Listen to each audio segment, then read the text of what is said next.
자, 그럼 네. 다음 얘기 좀 이어갈까요? 네. 공차 주세요. 네. 네.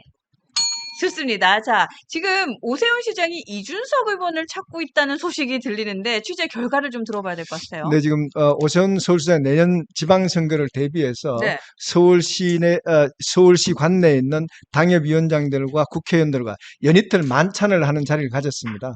그 자리에서 무조건 이준석 개혁신당과 합당을 해야 되고 우리 당을 국민의힘을 살리기 위해서는 이준석 의원이 이번 전당대회에 출마를 해야 된다고 해서 모였던 사람들의 설왕설래가 있었다는 이야기가 나오고 있습니다. 그렇구나. 네. 그러니까 지난번에 사실은 만났다는 얘기가 있었고요. 그렇죠? 네. 네. 지금 이렇게 보면서 굉장히 지선에 대한 문제, 오세훈 씨가 굉장히 답답해하는 것 같아요. 조바심이 있을 것 같아요. 조바심도 네. 생기고 네. 이러다가 폭망한다. 그렇죠. 그래서 지난 대선에서도 서울 25개구 중 강남 네. 3구를 제외하고 국민의힘이 모두가 패배하지 다 졌죠. 않았느냐. 다 졌어요. 이런 걸 굉장히 강조를 하면서 네네. 오세훈 시장이 이준석 의원을 찾는 것은 이준석이 오면 내년 지방선거에 힘을 보탤 수 있다는 생각을 가지고 있는 것 같아요. 근데 그런 이제 생각도 갖고 있고 네. 제가 보기에는 오세훈이 지금 이준석도 잘 알고 있고 오세훈은 또 친윤들도 잘 알고 있지 않습니까? 네. 그래서 오세훈이 이준석은 언젠가 국민의힘에 돌아오고 싶은 사람입니다. 그야말로 권토중래라는 말이 있죠. 그러니까 한 그러세요? 번은 패했지만 어. 다시 한번 세력을 불려서 돌아와서 이기겠노라. 이게 이준석의 꿈입니다. 그래서 자기가 언젠가는 국민의힘을 다시 돌아와서 저기 차지하겠다. 리더가 되겠다. 그래서 보수 정당의 리더로서 대통령이 되겠다라는 게 이준석의 플랜이라는 건 누구나 다 아는 얘기 아닙니까? 네, 그렇기 공감합니다. 때문에 네. 오세훈은 그걸 잘 알고 있기 때문에 이 기회에 들어와라고 하고 그다음에 또 오세훈이 또 친윤을 잘 알고 있는데 네. 이 친윤 수구들은 한동훈만 아니면 된다. 이준석은 그래도 우리가 생각하지. 컨트롤할 수 있고 우리랑 통하는 면도 있다. 네. 해서 그러면은 그래서 둘이서 너희 어차피 통하는 사람들이니까 이 기회에 들어와라고 이 오세훈이 그런 메시지를 던진 것 같습니다. 그리고 이제 지난 대선 때의 어떤 득표를 보게 되면요. 네. 이재명 후보가 서울에서 이제 47.13%, 김문수 후보가 41.5%, 이준석 후보가 9.94%를 얻었거든요. 산술적인 계산을 하게 되면은 이준석 후보가 오세훈 시장을 돕는다면 네. 지금 현재 상태에서 내년 서울시장은 이긴다라는 어떤 가정을 세울 수가 있습니다. 그래서 오세훈 시장 입장에서는 이준석을 안아야지만 내내 다시 한 번 더 서울시장을 할 수 있다는 그 개념이 있기 때문에 지금 열성적으로 이준석을 끌어안기 위해서 노력하고 있다. 이런 부분도 있는 것 같습니다. 네, 저는 서로의 어떤 필요에 의한 손잡음 이렇게 보여집니다. 필요에 의한 손잡음. 자, 이제 오세훈 시장이 정치의 어떤 분석이나 혹은 뭐 평론 이게 확실히 감이 떨어지는구나라고 생각을 해요. 아, 그래요? 뭐 오세훈 시장이 무슨 뭐 정세 분석을 했을 때 맞은 적도 없고 정세 분석을 잘 안 하고 보시자고요. 지방선거를 위해서 합당을 하겠다고 얘기합니다. 개혁신당과. 나는 뭐 총선이나 뭐 대선은 가능하다고 쳐요. 지방선거를 위해서 개혁신당으로 합친다면 개혁신당이 그만큼 국민의힘이 가져갈 지역의 어떤 지자체장을 지금 세울 수 있는 정당인가요? 예를 들자면 조국혁신당은 호남을 일부 가져갈 수 있습니다. 네. 그래서 호남과 지금 싸우고 있잖아요. 네. 개혁신당이 지역적인 어떤 지역적인 그 부분이 있나요? 아니요. 없어요. 없어요, 그 없어요. 세대별로 뭐 조금 젊어요. 네. 근데 철저하게 지선은 지역입니다. 지역 싸움이에요. 그러니까 지금 오세훈 시장의 얘기가 이거예요. 아이고, 많이 표를 깎아먹는다. 이준석 당이. 어디에 어떻게 깎아먹어요? 이준석 당이. 다 비례만 있어요, 거기. 맞아요. 다 동탄 한 사람 지역구고. 그리고 개혁신당에 지방선거 뛰겠다고 줄 서다는 기사는 제가 못 봤습니다. 뭐 실제로. 그렇다면 결국은 지난번에 이준석, 김용태, 그다음에 천하람 해서 오세훈 시장이 뭐 밥을 한번 샀습니다. 아마도 그 6층 거기서 그 자기 시장실에서 아마 도시락 냈을 텐데 결론적으로 얘기하면 서로 필요하다. 저는 오세훈대로 자기 서울시, 아까 분석하신 거랑 비슷한데, 네네. 서울시장 이번에 사수를 해야 돼요. 네. 내가 대통령까지 지금, 꿈을 접고, 서울시를 지키려고 했으니, 무조건 이건 이겨야 되는데, 이기려면 어떻게 해야 될까? 플러스 알파가 뭘까? 생각하니까, 네. 뭐라도 잡겠다. 그게 이제 세대를 잡겠다라는 것으로 보이고, 그 외에 뭐 개혁시장에 어떤 의미가 있습니까? 그러니까 거꾸로 지금 감흥이 안 일어나는 거야. 오세훈은 자기의 서울시를 지키기 위해서 이준석과 손잡고 싶은 마음은 알겠으나 당이 개혁신당과 지선을 위해서 손잡을 이유가 되느냐. 이건 괴리가 있다는 거예요. 네. 그러네요. 그 차이가 확실하게. 네네. 그러면 떳떳하게 아이고 뭐 이준석 좀 도와줘 우리 서울시 뭐 이렇게 얘기하는 게 더 옳을 것 같고. 자, 김문수가 이번에 네. 서울에서 이재명한테 진 이유는 딱 한 가지예요. 음. 거꾸로 윤석열이 이재명을 3년 전에 서울에서 이긴 이유는 딱 한 가지예요. 둘이 똑같은 이유예요. 한강벨트를 잡았고 한강벨트를 뺏겼기 때문이에요. 한강벨트 때문이에요. 자, 지난번에 윤석열이 이재명을 이겼을 때 그 빨간색을 쫙 보시자고요. 전부 한강벨트입니다. 네. 강북도, 마포, 용산, 마용성, 마포, 용산, 성동, 광진 전부 아파트 이슈예요. 네. 그리고 강남을 보시자고요. 네, 영등포, 동작 해갖고 서쪽 맞죠? 강서, 그다음에 강동까지 해서 이 아파트 이슈 그대로 전부 다 가져왔어요. 그러니까 이재명 어떻게 했습니까? 2주 전, 1주 전 전부 다 한강벨트 돌면서 아이고 내가 여러분 재산 지켜드릴게요. 아이고 내 세금 안 올립니다. 이 얘기만 하고 다녔어요. 그러니까 한강벨트를 지켜낸 거고 김문수 2주 전, 1주 전 뭐 했습니까? 나는 노동운동의 전설입니다. 내 아내는 나와 함께 노동운동을 했습니다. 그렇죠. 이렇게 했어요. 그러면 내 재산을 지키려고 하는 한강벨트의 사람들이 노동운동의 전설을 찍어주겠습니까? 내 재산 지켜주겠다고 하는 사람을 찍어주겠습니까? 결국은 그래서 뺏긴 거거든요. 그러면 오세훈이 지금 지금 급한 건 알겠으나, 네. 당을 생각하는 마음이야, 자기를 생각하는 마음이야. 나는 자기 자신을 생각하는 마음이라고 그렇지. 생각합니다. 자기를 생각하는 마음. 저는 저 뉴스를 접하면서 네. 느낀 것은 원외 당협위원장이 다들 모였잖아요. 네네. 그죠? 우리 친한계 배현진 씨하고 네. 박정훈. 박준훈 씨만 빠지고. 네. 그런데 현역이니까. 나는 네. 오세훈 씨가 조금 생각을 좀 바꿨으면 좋겠다. 네. 우리 한동훈 전 대표를 좀 만나가지고 네. 그런 자리에 또 그런 얘기를 좀 더 많은 횟수로 공감을 하면 네. 더 좋은 쪽으로 가지 않을까. 저런 얘기를 하기 전에 한동훈 전 대표하고 여러 가지 이준석이 문제도 놓고 얘기도 네. 하고 유승민 씨하고도 네네. 오세훈 씨하고 같이 얘기하면서 네. 그런 얘기가 좀 많아지면 또 새로운 우리 아까 얘기대로 보수를 만들 수 있는 거 네. 아니냐. 네. 왜 오세훈 씨는 우리 한동훈 씨를 좀 더 적게 찾는지를 모르겠어요. 저는 좀 더 당 많이 찾았으면 당 좋겠는데. 밖에 있는 이준석을 어. 찾고 저는 이제 당 밖에 네. 있는 개혁신당의 그러니까. 이준석이를 찾는 것이 아니에 네. 당 안에 있는 한동훈 대표를 찾아야지. 근데 이제 예. 또 하나가 있는데요. 네. 이거는 이제 산술적인 어떤 계산을 했을 때 분석했는 거고요. 또 하나는 이제 바깥에 두고 보면은 이제 명태균 씨 문제가 이제 거론이 되는데요. 명태균 씨가 뭐라고 얘기했냐면 오세훈 서울시장 잡으러 서울 온다 했거든요. 그래서 명태균 씨와 지금 오세훈 시장과는 건널 수 없는 강을 건넜는데 그 가교 역할을 할 수 있는 사람이 이준석 개혁신당 의원입니다. 그래서 오세훈 시장은 이준석에게 러브콜을 보내면서 명태균과의 어떤 역할에서 좀 자기에 대한 보호를 해달라는 그런 시그널도 있지 않느냐.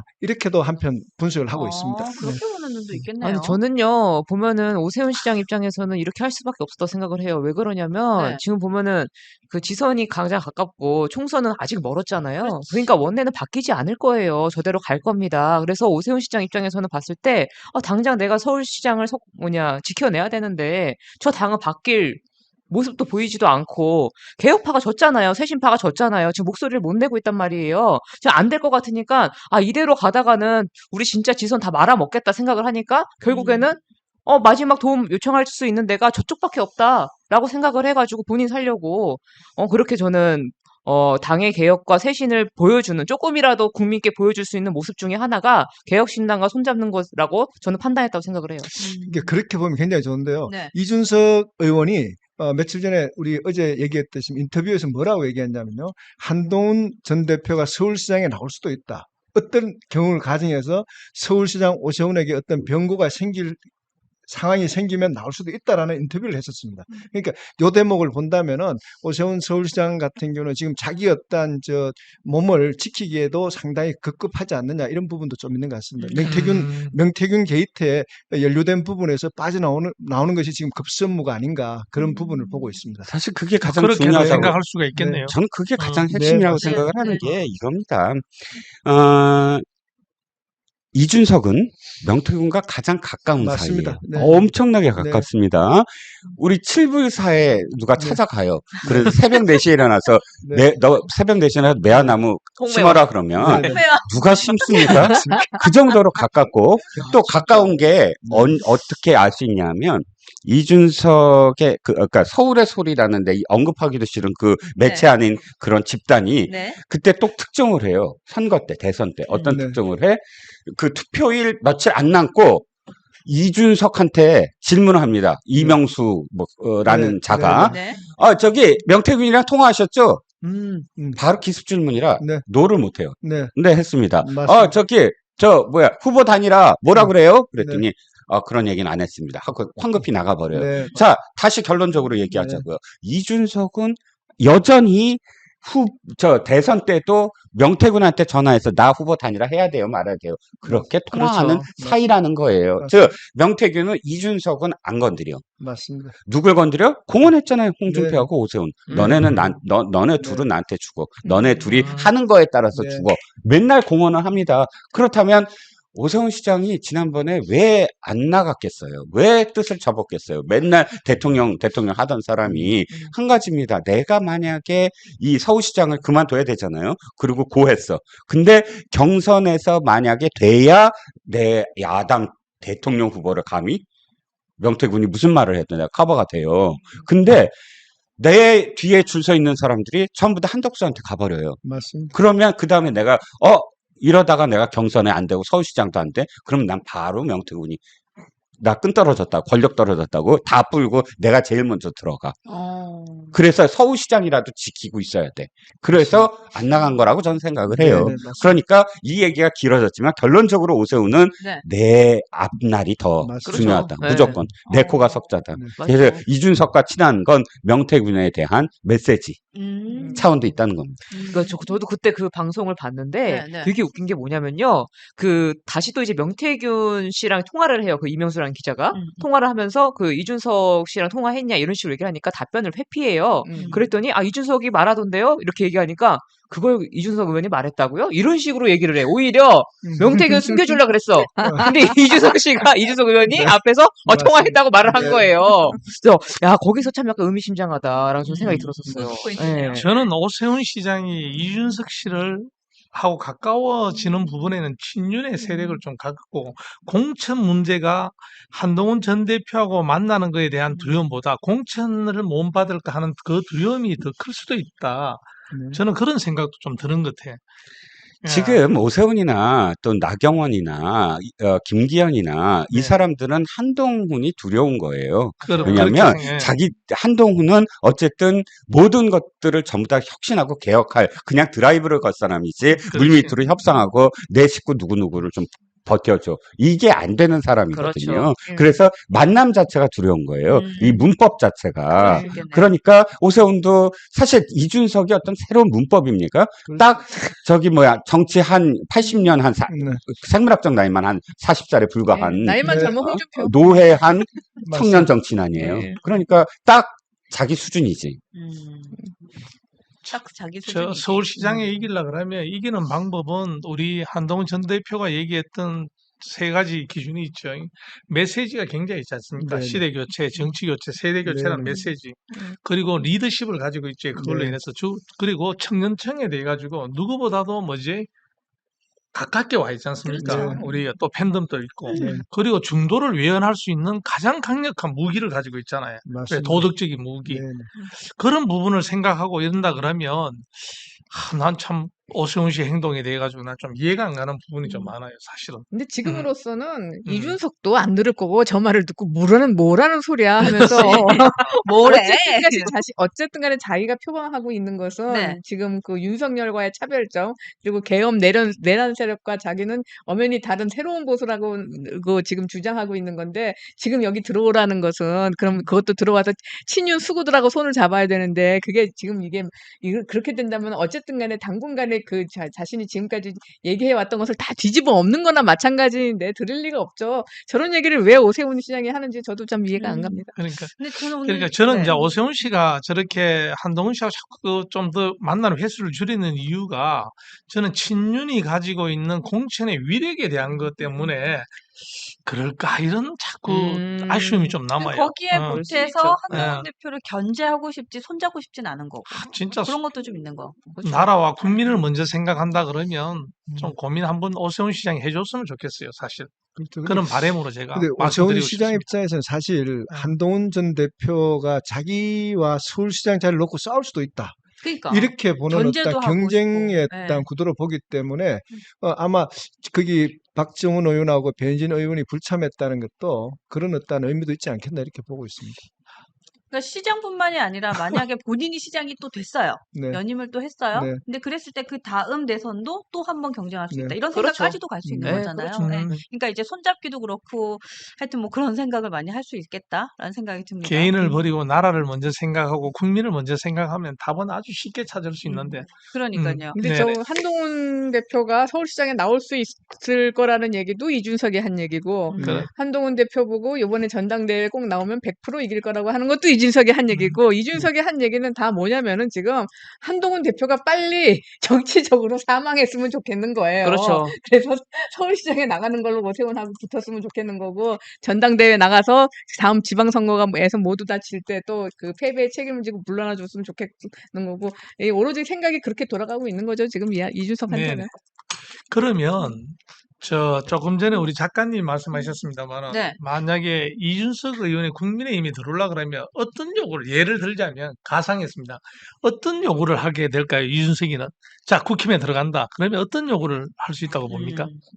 무슨 일단 자기의 명예 회복을 먼저 할 거예요. 그럼 명분을 가장 중요시 하니까 내가 나를 예를 들어서 그렇게 내쫓았던 그런 그 부분과 관련돼서 그 당시에 책임 있는 사람들의 사과 이게 먼저 우선돼야 되고 친윤이죠. 그렇죠. 네. 일부 친윤 그룹이었죠. 네. 당시, 그리고 이제, 그러니까 그게 기본적으로 돼야 되고, 그 다음에 가장 중요한 건 어쨌든 자신의 어떤 지분일 거예요. 그렇죠. 예를 들자면 그렇죠. 예. 자기의 그 몇몇 사람들이 이번에 완전하게, 광역단체장 등등을 포함한, 한 10배나 아마 그 부풀릴걸요? 해갖고 그런 지분으로 딱 들어온다. 이게 자기 어떤 목표죠. 그렇죠. 네. 네, 근데 그런 게 있어도 사실 지금 당이 쇄신되기 전에는 저는 안 들어올 것 같아요. 아니, 그러니까 제가 이렇게 들어오고 싶어 한다고 얘기한 거는 지금의 상태에 국민의힘에 그렇죠. 들어오고 싶은 게 지금은 아닌 것 아니에요. 같아요. 네. 홍준표가 국민의힘이 다 망해가지고 저기 위헌 정당 해산이 돼서 그치. 뿔뿔이 흩어져서 그 다음에 자기가 다 모은 것처럼 너덜너덜해질 때. 이준석도 그런 식으로 이제 모으고 싶은 거죠. 그런 식으로 그치. 국민의힘에 남아있는 자산을 자기가 이용하고 싶은 거지. 지금 들어오려고 그러면은 네. 지금 말씀하신 것처럼 뭐 과거의 명예 회복도 하고 그다음에 지분도 요구하겠지만은 어쨌든 간에 지금 자기 그 당내 개혁과 쇄신을 이루는 어떤 제도적인 제도적 절차를 보장하라고 요구할 겁니다. 맞아요. 그거를 절대로 들을 수가 없죠. 지금의 음. 국민의힘의 주류들은. 그러니까요.